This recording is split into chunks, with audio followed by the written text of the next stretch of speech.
একটা লোক গিয়ে কাঁদতেছিল মুসলমান হওয়ার পরও। হুজুর কয় কান্দো কেন? কই যে আমার গুনাহ কি মাফ হয়েছে? হুজুর বলেন হ্যাঁ মাফ হয়ে গেছে, কলেমা পড়ছো মাফ হয়ে গেছে। কয় যে হুজুর আমি তো মারাত্মক গুনাহ করছি। বলে কি? বলে আমার একটা মেয়ে, সেই মেয়েটাকে নিয়ে আমি, ঘটনা লম্বা, আমি সংক্ষেপে বলতেছি, মেয়েটাকে ফাঁকি দিয়া তারে আমি মারবো, বুঝতে দেই নাই আমার বউরে। বললাম চলো বেড়াইতে যাই, মেয়েটা আমার সাথে সাজায় দিয়েছে তার মা, বেড়াতে নিয়ে যাবো এই কথা মনে করে। মেয়েটা কদ্দূর যায়, আবার আব্বা আব্বা বলে আমার দিকে ফিরে আসে, আবার পিছনে থাকে, আবার আব্বা আব্বা বলে জড়ায় ধরে।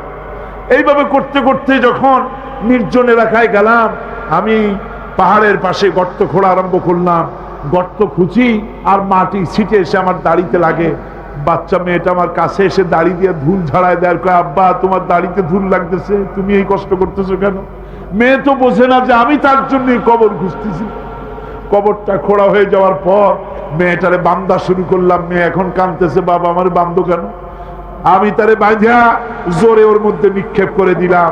মেয়েটা গর্তের মধ্যে বসে চিৎকার করে বলছে, আব্বা তুমি আমারে বাঁচতে দাও, আমি তোমারে বাপ বলে সমাজে হ্যাঁ করবো না, আমি ভিক্ষা করে খাবো, আমারে বাইরো না।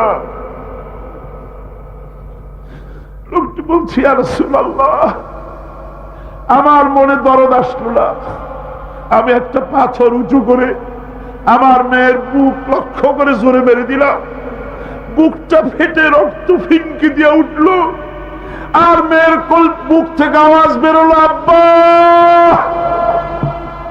আমার কানে যেন এখনো সেই আওয়াজ বাজে।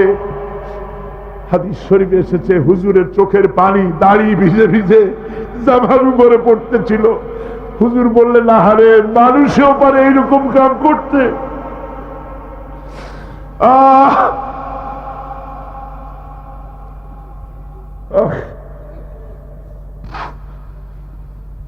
পৃথিবীতে নারীর যখন কোনো সম্মান ছিল না, মর্যাদা ছিল না, সেই সময় আমার রাসূল, আমার বিশ্বনবী নারীদেরকে সম্মানের হাত ধরে গর্তের ভিতর থেকে উঠাইয়া রানীর সিংহাসনে বসায় দিলেন। সুবহানাল্লাহ, মায়ের মর্যাদা দিয়ে দিলেন। সুবহানাল্লাহ, নারীরা আমাদের মায়ের জাত। নারীরা আমার কি এর জাত? মায়ের জাত। আমার মা বোনেরা, তোমাদের সম্মান কত তোমরা জানো না। আমরা পুরুষ, আমাদের পায়ের তলে জুতা, আর তোমরা আমাদের মায়ের জাত। তোমরা নারী, তোমাদের পায়ের তলে আল্লাহর জান্নাত, আল্লাহর ব্যস্ততা তোমাদের পায়ের তলে। এই সম্মান আল্লাহ তোমাদের দিয়েছে, নবী দিয়েছেন। সুবহানাল্লাহ কর। ভাইরা আমার, অধিকার ইসলাম দিয়েছে। বিবাহ যখন হয়, এই বিবাহের সময় এজেন্ট আনতে হয়। আর বিবাহ হচ্ছে বিবাহ বৈঠক। এজেন্ট আনার জন্য ওই যে কি জানি কয়, ম্যারেজ রেজিস্ট্রার বা মৌলবি সাহেব, কার অনুমতি আগে না? বলেন কার অনুমতি? তাহলে অধিকার ইসলাম দিল না মেয়ে লোকের দিল? আগে মেয়ে লোকের কাছে যাও, মেয়েটাকে জিজ্ঞেস করো সেই বিবাহে রাজি আছে কিনা। সুবহানাল্লাহ পড়ে, এই বিবাহে রাজি আছে কিনা জিজ্ঞেস করো, তার অধিকারই বেশি। এরপরে এই বিবাহে করার ব্যাপারে কত বৈষম্য। আজ বিবাহ করতে গেলে যৌতুকের প্রথা এসেছে। রাসূলুল্লাহ যৌতুক দিয়েছিলেন, ওটা যৌতুক না, ওটা উপহার, ওটা হাদিয়া। রাসূলুল্লাহ তোহফা দিয়েছিলেন হুজুরের জামাই। সুবহানাল্লাহ, কি জামাই! এক জামাই তো জিন্নুর আইন, যাকে ফেরেশতারা পর্যন্ত লজ্জা করতো যারে দেখে, হযরত উসমান রাদিয়াল্লাহু তাআলা আনহু। আরেকজন হযরত আলী কাররামাল্লাহু ওয়াজহাহু। হযরত আলী, যার সম্পর্কে রাসূল পাক সাল্লাল্লাহু আলাইহি ওয়াসাল্লাম যাকে কত সম্মান দিয়েছেন, কত মর্যাদা দিয়েছেন, এই হলো হযরত আলী হুজুরের জামাই। আনা মাদিনাতুল ইলম ওয়া আলিউম বাবুহা। আমি হলাম জ্ঞানের রাজ্য, আর আলী হলো সেই রাজ্যে প্রবেশের দরজা। সুবহানাল্লাহ।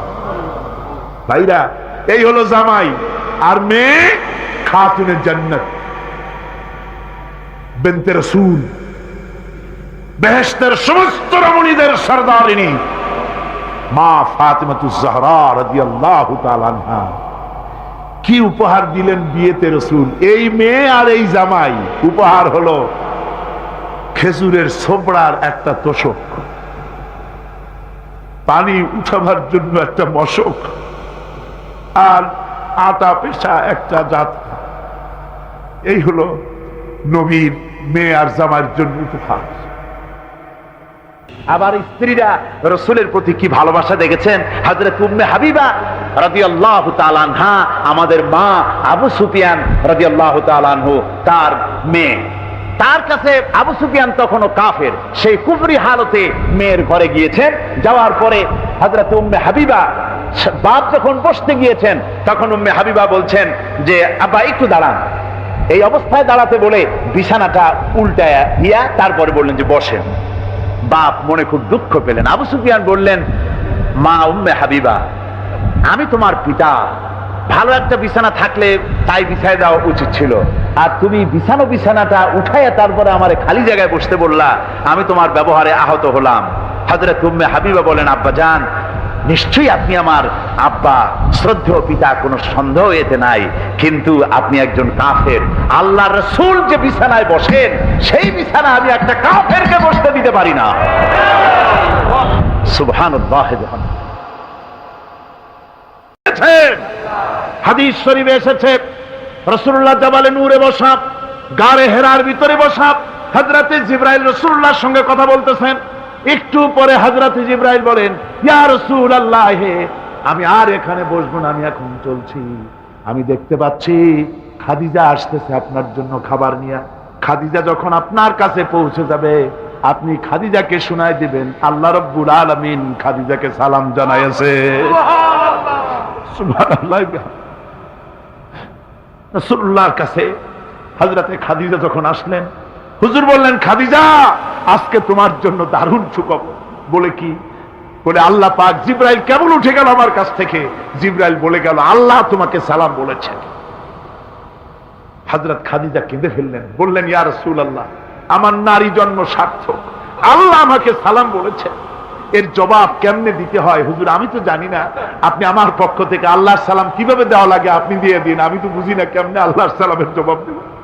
হুজুর বললেন, খাদিজা, শুধু আল্লাহ নয়, জিবরাইলও তোমাকে সালাম বলে গেছে। হযরতে খাদিজা বললেন, হযরত জিবরাইলকে আমার সালামের জবাবটা ওয়ালাইকুমুস সালাম বলেন। হযরত খাদিজার এই মর্যাদা ছিল। আমার ভাইরা, রাসূল পাক সাল্লাল্লাহু আলাইহি ওয়াসাল্লাম এভাবে মহব্বত করেছেন স্ত্রীদেরকে। সুতরাং স্বামী স্ত্রীর মহব্বত আল্লাহর জান্নাতি নিয়ামত। কি নিয়ামত? যে ঘরের মধ্যে স্বামী স্ত্রীর মধ্যে মিল মহব্বত আছে, এটা বেহেশতের মতো, আর যেখানে মিল মহব্বত নাই, এটা জাহান্নামের মতো। ঠিক কি? সুতরাং মহব্বত করুন, বেশি বেশি স্যাক্রিফাইস করুন, বেশি বেশি স্যাক্রিফাইস। নারীদের ব্যাপারে বলা হয়েছে, পুরুষকে বলা হয়েছে অধিকার আদায় করো, সব ব্যাপারে সমান অধিকার। কিন্তু নারীকে একটা ব্যাপারে বলা হয়েছে, নারী শোনো, পুরুষের মর্যাদা তোমার চাইতে আল্লাহ রাব্বুল আলামিন বেশি দিয়েছেন। আর রিজালু কাওয়ামুনা আলান নিসা, নারীদের উপরে পুরুষের প্রাধান্য আল্লাহ পাক দান করেছেন। একদিন একজন সাহাবী বলেছিলেন, ইয়া রাসূলুল্লাহ, জংলি উট দেখলাম আপনার পায়ের উপরে সেজদায় পড়ে গেল, আপনি যদি আমাদেরকে অনুমতি দিতেন, আপনাকে আমরা সেজদা করতাম। আল্লাহ নবী বললেন, মানুষ মানুষকে সেজদা করা, এ পারমিশন যদি আমি দিতাম, তাহলে দুনিয়ার সমস্ত স্ত্রীদেরকে বলতাম তারা যেন তাদের স্বামীকে সেজদা দেয়। স্বামীর মর্যাদা এখানে বেশি। সুতরাং অধিকার সমান, কোনো সন্দেহ নাই, কিন্তু স্বামীর একটা আলাদা মর্যাদা আছে, সেই সম্মানও তাকে দিতে হবে। এরপরে এই সমান অধিকারের ভিত্তিতে স্বামী স্ত্রী চলতে থাকে।